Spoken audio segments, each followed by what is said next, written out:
right? So just because you're describing doesn't mean that's what you should be doing if you're doing it to such an extent. So what would you change from this paragraph? What would you cut if this was your writing and you had to cut it down, or you knew, I went overboard with my description here? What do you think's not necessary? What do you think is working? Claire, what are your thoughts on this paragraph? Um,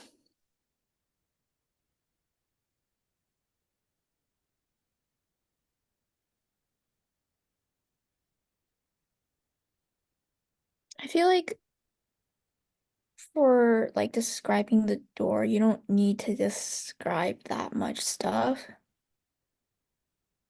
Which door? The first one or the second one? The first one. Right? The first one, the description is going along with the action, at least. So I can forgive that description. And I kind of enjoy that first description because it goes along with the action that the character is taking. So tentatively approaching the door, it has smooth egg-shaped brass doorknob. So we're imagining their hand going to turn this doorknob and that the door opens very easily. However, once they push open the door and look around the room that smells of rosewater and ozone, that smell is serving absolutely no purpose, right? What is the importance of that room? There's nothing even in there, it seems. What's the importance of knowing what it smells like? Absolutely nothing. There's no consequence to learning that. It doesn't smell like cookies, and we find out that the little sister is in there baking a fresh batch, right? There's absolutely no consequence, nothing gained from learning that it smells of rosewater and ozone. Turning and walking with creaking footsteps across the hall, that's valid. It goes along with the action of the story to the next door down on my right at the 2 o'clock position. It was inlaid with mother of pearl in the shape of tulips. Through the door, I could hear shouting. So you could also make an argument to cut out the it was inlaid with mother of pearl in the shape of tulips, because that doesn't really seem to have anything to do with what's important going on in the story, which is that, they're shouting coming through that door. So if you are describing, this is just a lesson in not overdoing it. Again, just because you're being descriptive doesn't mean you're spending your words or your time wisely, or the reader's time. So let's say we were to cross out both of these unnecessary descriptions. We'd have a shorter paragraph that's cutting to the point more.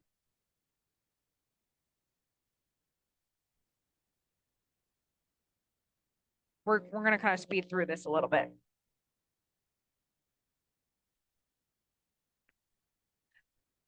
To that point, when you are writing a descriptive writing, remember that you revise. So revision doesn't just mean that you're looking for spelling mistakes and errors with your fanboys and your commas and things like that. You should be revising for flow and for importance. So we know that we've talked before about going into the weeds a little bit, where you've actually just kind of started writing about something because you enjoyed writing about it. You were getting very descriptive, you were getting very detailed, you were really building worlds upon worlds upon worlds. But does that mean that it's what's best for the story? Right? If you're adding more characters, you're adding more description. What's the actual message of the story or the writing? Does it need all that? Jasmine, we were talking about this with your piece for the competition, where you always had the message of your story from the very beginning, but you can kind of lose it a bit when you add more and more. Remember that more is not better, right? A lot of the times, less is more. And that goes for multiple things in life, right? They tell you about that about makeup. So have accurate nouns, verbs, and modifiers, words for reader sensory imagination. Tell readers what's important for them to know. Read here for us, please, Claire.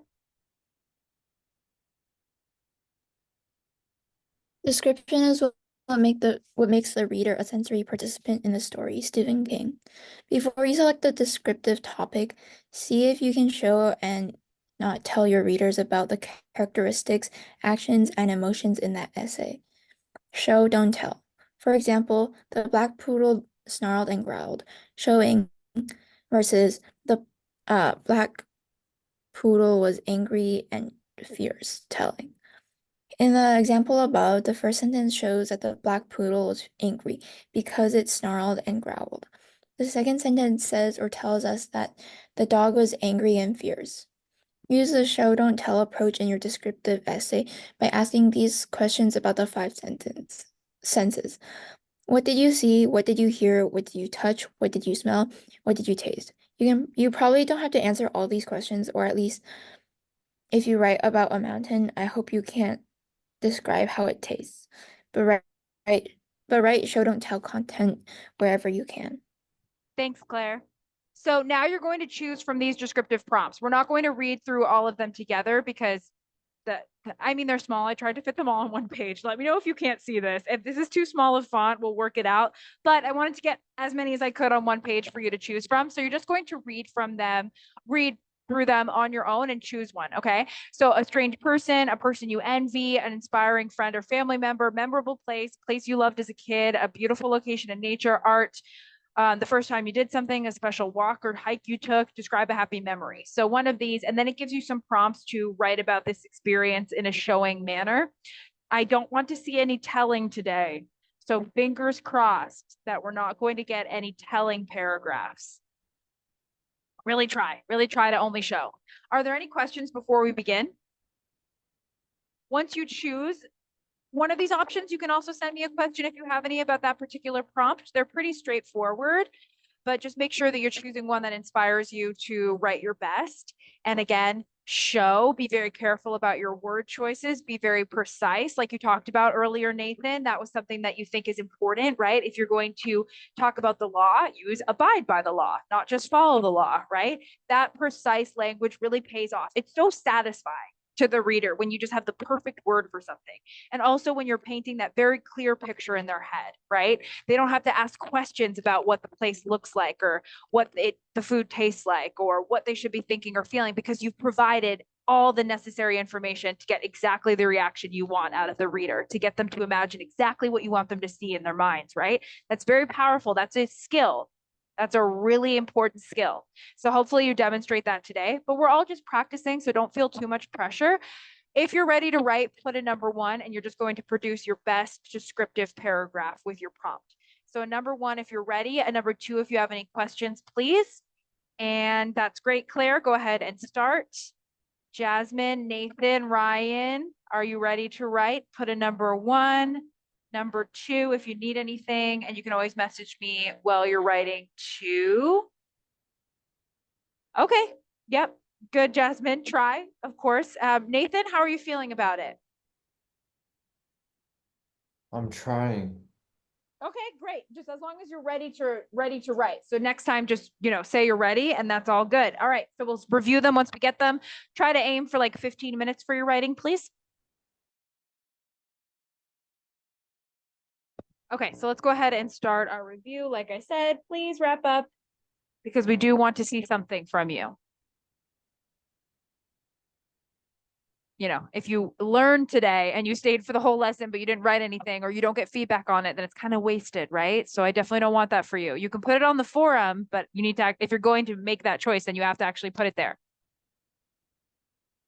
Like Nathan, I asked you to rewrite sentences on the forum last week because it would really benefit you and you didn't do it and you really needed to. He's got those beautiful pouting lips. So a comma between beautiful and pouting.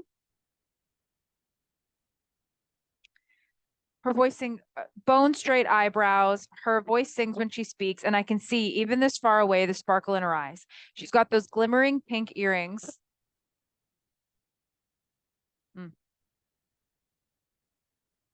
They shine in the light as she twirls around, and it isn't hard to see your eyes eyeing her down. She's the sweet espresso to your homey cafe.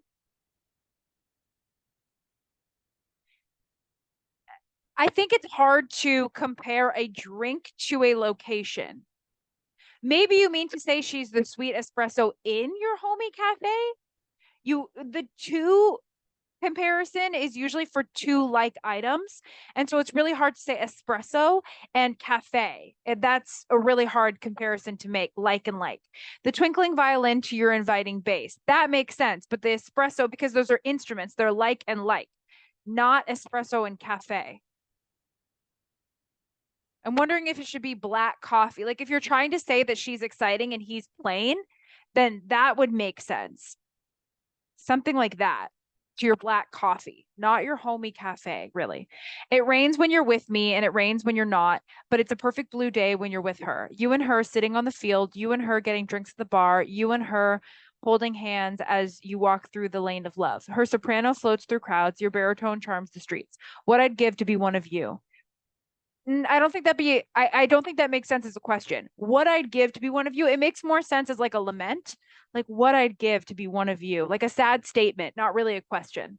You've got the brown leather jacket, the softest hair I've ever seen. You've even got that celebrity smile. You are beautiful, and so is she. And I sit across the field watching. I really like the ending. I'm going to change this from a question to a statement.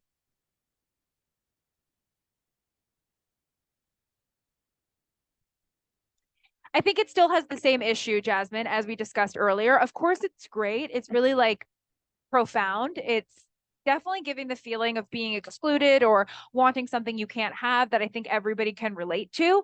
But it is too much of the formula of adjective, adjective, noun, adjective, adjective, noun. And I would take this piece and rewrite it in the ways that we spoke about in the chat. I don't like, and I mentioned this in the chat too, it isn't hard to see your eyes eyeing her down. I just think the noun eyes and then the verb, I would compare this to something like your eyes appreciating her like a painting, something like that. Or if it's more of like a hunting thing, like a lion eyes down their prey, something like that, depending on the feeling that you want to convey. But eyes eyeing her down, I just that wording could be improved, in a million different ways that you're capable of. As I said before, with the two, she's the to you're going to use words that make more sense together, like you did with the second option, the violin to your inviting bass. So it just when you have to compare two like items with that. So I'll put that note here. And again, if you're trying to say she's exciting, you can do an exciting drink with a more, or like, if she's more non-traditional and he's traditional, he'd be the black coffee and she would be like the frappuccino.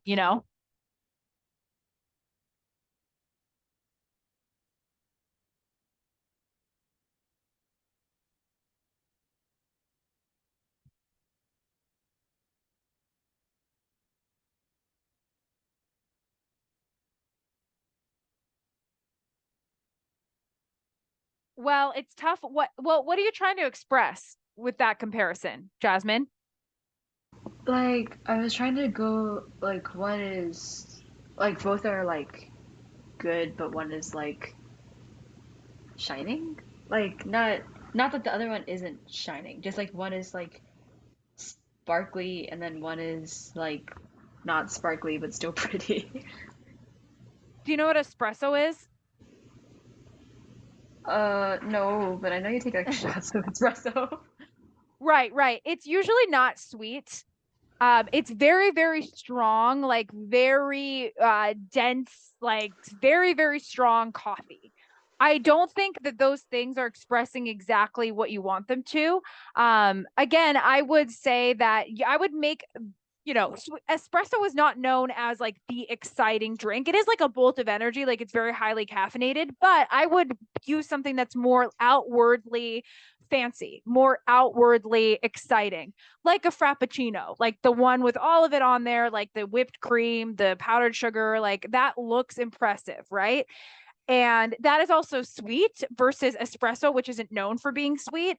So you could say frappuccino and to the black coffee, which doesn't necessarily, it makes him seem like he's the less shiny one, which is exactly what you want. A sweet espresso and warm green tea just aren't conveying that. Black coffee is universally like the very basic drink, very traditional, right? And that's what you want. You have to align the metaphor with what it connotes in universal terms. So that would make sense to everybody. It can't just make sense to you, it has to make sense to everybody. And somebody who orders a black coffee is known just like, okay, they just take it like very basic. Like you could say, okay, this connotes like basic traditional person versus a more exciting person. So that's what you need to accomplish there. You Yeah. can't really just make it kind of whatever you think works because then it's not going to work for the reader. You have to go with something with a more universal meaning. So you could keep working on that. Think about it. Jasmine, is there anything else that you see that you could improve in this writing? How do you feel about it overall? Um, I don't think it doesn't seem very, like, jealous, I guess.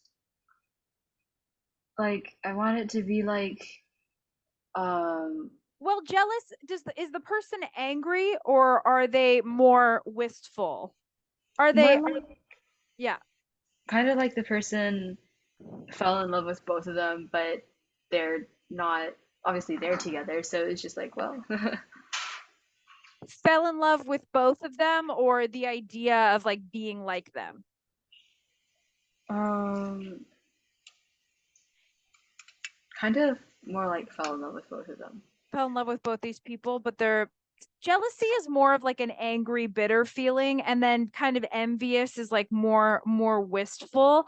I wouldn't make it. I definitely think the envy is conveyed. Envy is definitely conveyed. Jealousy is usually more so directed at someone or something in particular, and I don't really feel like that there's that feeling directed at these people necessarily. Just more of like a wistfulness, like an envy of like wanting to be involved, wanting to be part of them, like part with them.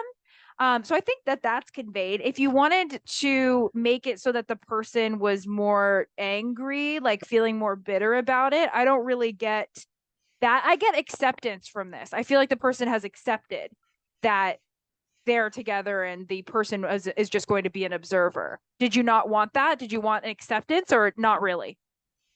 Kind of like acceptance, but still upset about it, if I that's a get thing. that. I get that. Yeah, I feel that way about it. I just think that you could definitely do better with your variety here and techniques that you're using to describe. Do you feel that way? Yeah. Yeah, I know you're capable of it. You could even, redo this if you wanted to, just as like a short project for the forum to work on that. But it's really good and it's powerful and it is emotional. I definitely think that I felt like I said from the moment I read it that it's relatable and that everybody feels that way about, even if you take the like love aspect out of it, even when you feel like you are not invited to a party or you're not part of the popular group or you see pictures online of people who went somewhere without you, things like that, right? That feeling is definitely here. So that is powerful and definitely on the page, which you have the emotion there.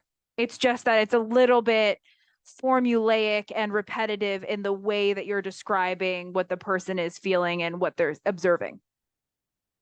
When I was sleeping, I had a dream. I went into a house. This house does not have very fancy decorations. I think you mean decorations here, Nathan. When entering the house, a little closet was displayed in my front, not your front, but the front of the house, right? You did switch tense here. I went into a house. This house does not have very fancy decorations. So either keep it all present or past tense, Nathan. You could say, when I was sleeping, I had a dream. And then you could proceed to describe the dream in the present tense. That would be fine, but you have to stay consistent. When entering the house, a little closet was displayed in front. Moving on, you don't really display a closet. A closet is just like built into a closet, isn't displayed. A closet stores things. Did you mean closet, Nathan, or did you mean something else? Closet, like stores shoes and like and clothes, something like that. Yeah. Yeah, so that's not really displayed though. It's just kind of there for storage. Display, you would display like your artwork, for example. Like what I mean is like displayed in my front view was like I saw it like. Yeah, but that's not what displayed means. Display Okay. doesn't mean to see something. Okay.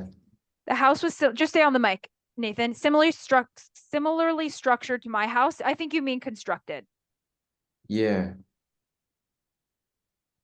Then I moved on to the living room and there was a table. What do you mean by pouted? Um, wait, did it change something? No, it doesn't change anything. Probably I accidentally probably I think I said place where probably I just want to say put. Okay. There was a table on the left. You don't even need any verb there. You could just say a table on the left and a white sofa next to it. I walked Oh, to a table in the bedroom. Or I walked to the left and saw a study in a bedroom. There's a queen size bed and a. Do you notice how often you're changing in your tense? yeah. You have to make sure you're not doing that. So you have to choose a tense and stick to it. You're changing in the small verbs mostly. You're using the larger verbs, the more significant verbs, they have ed generally. They're all in past tense, but you're switching when you're getting to the small helper verbs like is. Was a Yeah. queen size bed and a table in the bedroom. Suddenly a voice emanated. You don't need was with emanated. You can just say emanated. There's no need to have a helper verb. From Yeah. the study, I walked back and saw my parents sitting in the study. At this point, I realized I was in my home. Good. Missing some. I would write a little bit shorter. I would choose if I was to ask you to redo this again, Nathan, I would not choose a dream necessarily to describe. I would choose something more concrete and I would choose something more specific. So describing this whole dream house is not really going to hone in on a very specific picture. It's just a generic house, it seems, with like a white sofa and a table. But for Okay. example, we don't know what the fancy decorations are. We don't know what's in the kitchen or the bathroom. We just know that they're there. But let's say you had used this paragraph to describe like a specific object, like your favorite t-shirt or the first stuffed animal you ever had. Then we could Okay. really paint a picture. So maybe for homework, you could do something more specific because we don't get a lot of specific adjectives here. We barely get any adjectives at all, actually. We just get an adjective like fancy. We get the adjective white. There are like only maybe even just 2 adjectives in this whole thing. So it wasn't really the best topic for a description. It's more seems to be about the person moving throughout the home, but the home, it's not important what it looks like. So because it's not important what the house looks like, there's not really any description here. It's just them moving through like very anonymous feeling rooms and then seeing their parents. It's not really about anything being descriptive, right? Even the parents aren't described. What are they? Are the parents sitting in the study? Are they happy? Are they mad? Are they sad? Okay. So yeah, focus in on more what you want the reader to really see and also feel when you're describing yourself walking through this house. How do you feel when you're doing it? Are you nervous? Are you feeling apprehensive? Is it strange to be in there? Is it normal? Are you feeling like worried? Are you looking for something? Like what is the feelings that are attached? It's very just like anonymous the whole time, Nathan. So think about those things as well, okay? Okay. I Okay. know what you mean. Okay. Yeah, Okay, yeah, yeah. great. So it takes more practice. So if you can do homework, Nathan, I think that would be really important. Jasmine, if you wanted to, kind of take the time to make that piece more in line with what you wanted, I would say that that would turn out really well too. I know it's the holidays. So write with one of the descriptive writing prompts you did not use in class. If you can, put that on the forum. Don't really worry about the due date. It doesn't really matter when you submit it, especially during this time of year. Here are the slides. And once you have those, you can log out and enjoy the rest of your night and your holidays, everybody, and your break. We do have class next week, just in case you were worried about that. I have not gotten an email that says we don't. The only classes that aren't running are the ones on like the 25th and 26th. And since we're on Friday, we'll meet again on the 29th. Thanks, Jasmine. Thanks, Nathan. Ryan, I don't know where you were. Bye, everybody.